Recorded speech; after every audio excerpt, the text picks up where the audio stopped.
السلام عليكم ورحمة الله وبركاته، ازيكم يا جماعة عاملين ايه؟ في البداية نحب نصلي على النبي ونستغفره الله. النهاردة أنا جايين نعمله دراسة جدوى لمشروع 100 فرخة تسمين أبيض.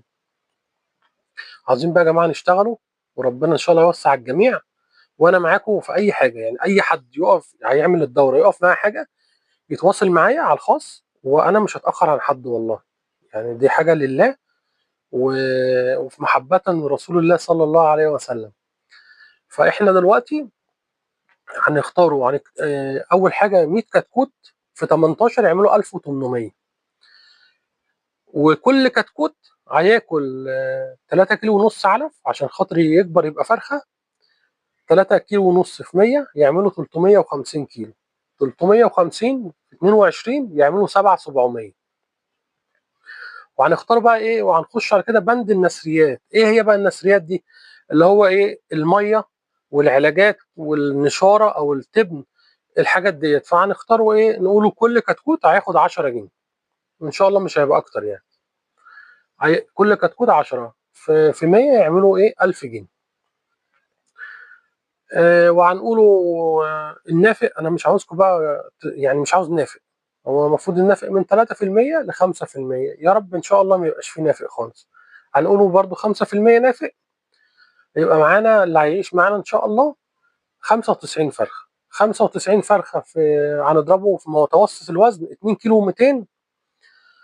طبعا في اوزان بتبقى اعلى من 2 200، وفي اوزان بتبقى اقل.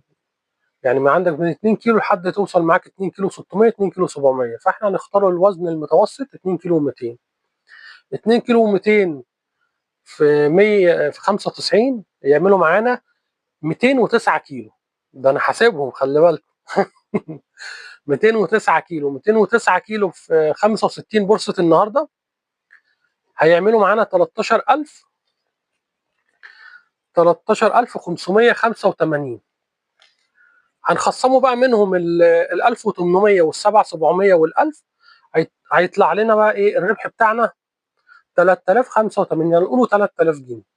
طبعا يا جماعه دول 100 فرخه، عاوزين ايه، نجتهدوا نسوقوهم بقى ايه لجيراننا وزمايلنا في الشغل وكده اهوت، واللي يتفضل نحاول نبيعهم ايه لاي حد، اي محل بتاع فراخ. بس ان شاء الله مفيش حاجه هتتفضل، وبدل ما تكسب 3 اكسب 4 واجتهد، وربنا معاكم ان شاء الله. وان شاء الله الخير يبقى عند كل الناس.